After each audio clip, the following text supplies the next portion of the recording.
My name is Martha Ellison. I am 79 years old. People in town know me as the woman with the small blue house at the end of Cedar Lane, the one with roses that bloom even in poor soil, the one who still bakes pies for the church bazaar though her hands ache. They see a quiet widow, a gentle grandmother. What they don't see is how close I came to being erased by the two people I loved most. It happened on a damp autumn evening.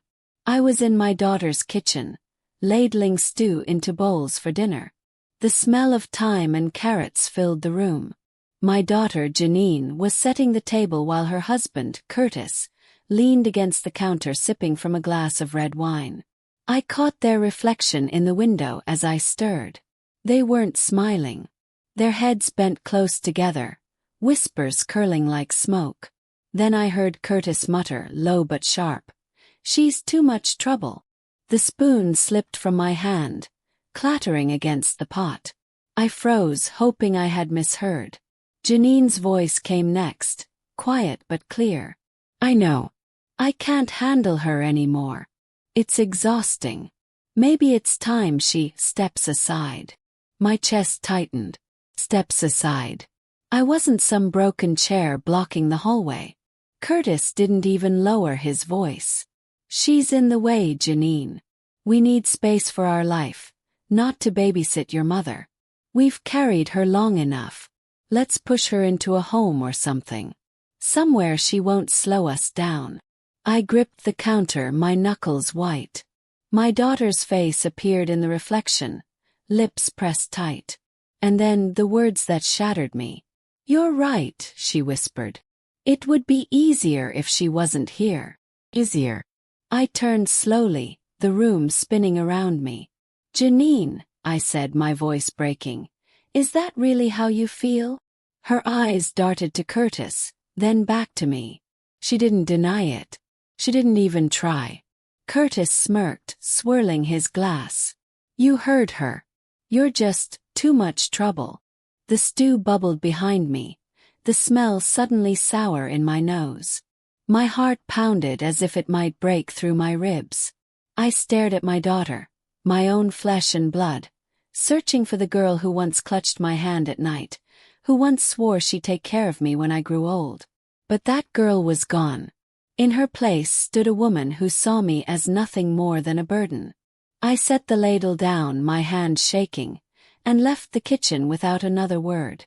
Behind me, their voices rose in laughter, as though I were already gone. But they had no idea. The mother they tried to push aside still held more power than they could imagine. There was a time when Janine's laughter was my favorite sound in the world. As a little girl, she'd race through the yard barefoot, chasing fireflies, calling me to catch them with her.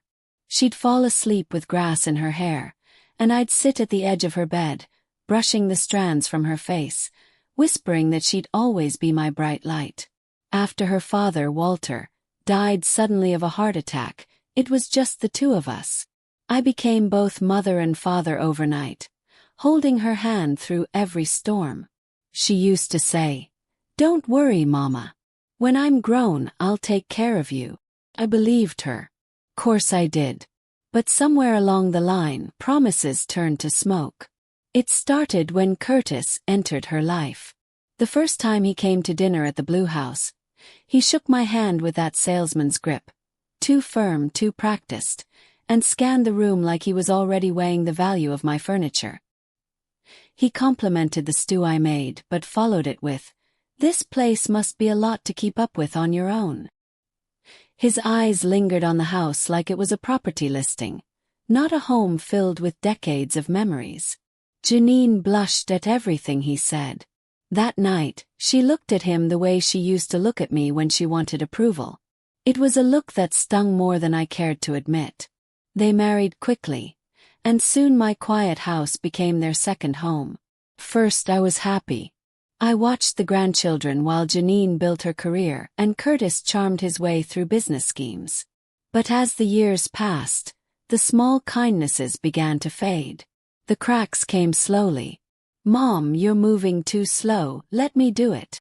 "Maybe you shouldn't come to every school event. It's a lot." Don't worry about cooking for us anymore. We've got it handled. She said these things with a tight smile, as though she was doing me a favor. But each remark pushed me a little further to the edges of her life. Curtis was worse. He called me old-fashioned whenever I disagreed with him. He began helping with my bills, setting up autopay on accounts I never gave him permission to touch. When I tried to log in, the passwords no longer worked. He told me technology was confusing at my age. My belongings slowly disappeared too. A quilt Walter's mother had sewn vanished from the living room. It didn't match the decor, Janine explained. His watch, the one he wore every day for 30 years, appeared on Curtis's wrist one morning. When I asked, Curtis smirked and said, "Don't worry, I'm keeping it safe." Even my money wasn't safe. One month I noticed my bank card missing. When I asked about it, Janine waved me off. "I used it by accident, Mom. Don't make a big deal of it." But when I checked the statements, I saw charges I knew weren't mine. Fancy restaurants, online orders, my savings bleeding away little by little. The humiliation was constant. One Thanksgiving I brought my famous cranberry bread, a recipe Janine grew up begging for. She took the loaf, set it on the counter, and never touched it. Dinner was catered, for a cleaner presentation. When friends came to visit, she would intercept them at the door saying, "Mom's resting, she can't be disturbed." She made me invisible in my own life. But the deepest cut came one spring afternoon. I returned from the market with groceries only to find my car gone from the driveway. Panic surged through me until Curtis strolled out, papers in hand. "Don't worry," he said with a grin. "I traded it in. It was too old, unsafe. Got a good price. The new one's in our name, easier that way. From now on, we'll drive you where you need to go." The words landed like shackles. My independence gone just like that. I wanted to scream, but Janine only stood there, nodding at his side as though she agreed. That night, I sat at the kitchen table, staring at the stack of unopened mail. My hands shook as I pulled one envelope free, a letter from the credit union, thanking me for opening a new line of credit. I hadn't opened anything. The signature on the form was mine, but tilted wrong, sloppy, a forgery. I realized in that moment what they were doing. They weren't just pushing me aside. They were stripping me piece by piece, erasing me while I was still alive. Later that week, I overheard them in the living room. Curtis's voice was low but sharp. "Once we get the paperwork signed, we can finally sell the house. She'll sign anything if you put it in front of her when she's tired." Janine didn't argue. She just whispered back, "I know." I stood in the hallway, frozen, my heart pounding. They thought I was too much trouble. They thought I was weak. But they had no idea the storm I was about to unleash. Before we move on, take a second to hit subscribe and drop a comment. I'd love to hear what you think so far. The day it all came to a head was deceptively ordinary. The air smelled of rain, the kind that lingers before a storm. I was in the living room, folding laundry that wasn't even mine. Curtis's button-down shirts, Janine's blouses. They had started mixing their clothes with mine, dropping baskets at my door as though I were staff, not family. From the kitchen their voices rose. At first it was low murmurs, but Curtis never could keep his arrogance quiet. "She's dragging us down," he said flatly. "Every week it's something.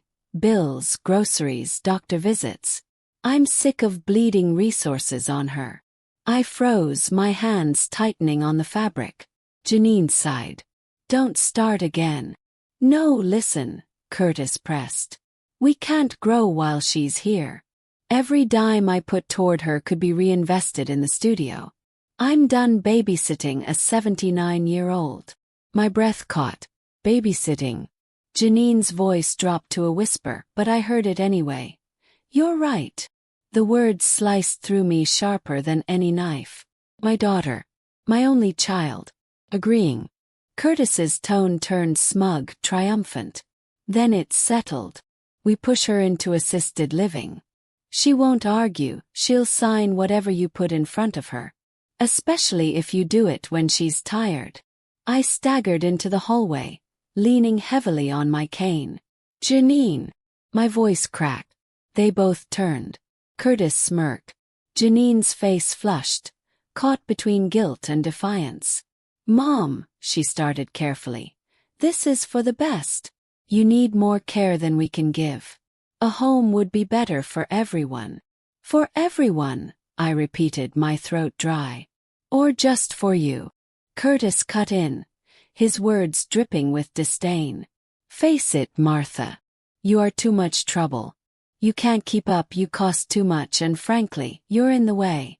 Why should we keep breaking our backs when you could be looked after somewhere else? The room blurred. I gripped the doorframe to steady myself, my heart hammering in my chest. After everything I've done, I whispered. I raised you alone, Janine. I worked double shifts. I gave you everything I had. And now you throw me aside like garbage. Her silence was worse than words. She didn't deny it. She didn't defend me. She just stared, eyes cold and hollow. Curtis stepped forward, thrusting a folder into my hands. These are the papers. To sign. We'll handle the rest. The folder trembled in my grip. I flipped it open and saw the truth in black ink. Power of attorney, financial transfers, agreements that would strip me of everything. My house, my accounts, my independence. I felt the blood drain from my face. My legs threatened to give out. I won't, I choked. I won't sign this. Curtis sneered. Oh, you will. You always do. Janine's voice was soft, almost pitying. Mom, don't make this harder than it has to be. Something inside me shattered then. My daughter wasn't my daughter anymore. She had chosen him, chosen greed over me. I dropped the folder to the floor and stumbled back into my room. I shut the door, slid down against it, and let the tears come. Heavy, ragged sobs that shook my chest until I could hardly breathe. For the first time in my life, I felt utterly powerless. Stripped of dignity. Stripped of family. But even in that pit of despair, a tiny spark still flickered. Because deep inside I knew something they didn't. I still had the strength to fight back. And when the time came, I wouldn't just resist them. I would take back everything they thought they had stolen. As I cried into the quiet, I heard their muffled laughter in the kitchen. Curtis's voice floated down the hall. By next month she'll be out of here. And then the house is ours. They thought it was over. They had no idea it had only just begun. Before we go any further, click subscribe and let me know in the comments. What would you have done in my shoes? I didn't sleep that night. I lay in the dark, staring at the ceiling, my tears long dried. My chest still ached from the betrayal, but beneath the hurt something else began to grow. Resolve. They thought I was powerless. They thought I'd sign away my life like a fool too tired to resist. But I wasn't broken, not yet. At dawn, I pulled myself out of bed and went to the old cedar chest at the foot of it. Inside, beneath blankets and keepsakes, lay a worn leather folder. My hands trembled slightly as I opened it, not from weakness but from anticipation. Inside were receipts, account ledgers, deeds, proof of ownership, proof of savings, proof that I still had control. I had kept records of everything, the way Walter always told me to. Paperwork, he used to say, is the armor no one sees. They hadn't taken that from me. Not yet. I spent the morning making a list. Everything I knew, everything I suspected. The forged signature on the credit letter. The car they traded without asking. The missing watch, the strange charges, the folder Curtis had shoved at me. Each item was another weapon waiting to be sharpened. By noon, I knew what I had to do. I put on my best coat, tucked the folder under my arm, and walked slowly, cane tapping against the sidewalk, to the bus stop. My legs ached, but every step carried more strength than the last. The ride into town felt longer than I remembered, but I kept my eyes forward. People might have seen an old woman clutching a folder, but inside I was a storm gathering strength. I walked up the narrow staircase to Maria's office, an attorney I had trusted years ago when Walter passed. She blinked in surprise when she saw me, then quickly ushered me inside. "Martha," she said softly. "It's been a long time." "Yes," I replied, setting the folder down on her desk. "But I need your help. My daughter and her husband. They're trying to take everything. I won't let them." Maria opened the folder, scanning the documents with sharp eyes. "You've kept everything," she murmured. "Good. Very good." She looked up at me. "Do you want to stop them quietly? Or do you want to bury them?" I didn't hesitate. "I want them ruined. I want them to feel what it's like to be cast aside." Her eyes narrowed with a faint smile. "Then we'll make this public. Very public." We spent hours drafting a plan. I would give Curtis and Janine the illusion of victory. Let them think I was worn down, ready to sign whatever papers they put in front of me. Meanwhile, Maria would prepare to expose everything. The forged credit lines, the unauthorized transfers, the fraud. It wouldn't just be family shame. It would be legal. By the time I left her office, the sun was dipping low, painting the sky blood orange. My heart pounded with something I hadn't felt in weeks. Power. When I stepped back into the house, Janine was sitting at the table, sipping tea. "Did you rest today, Mom?"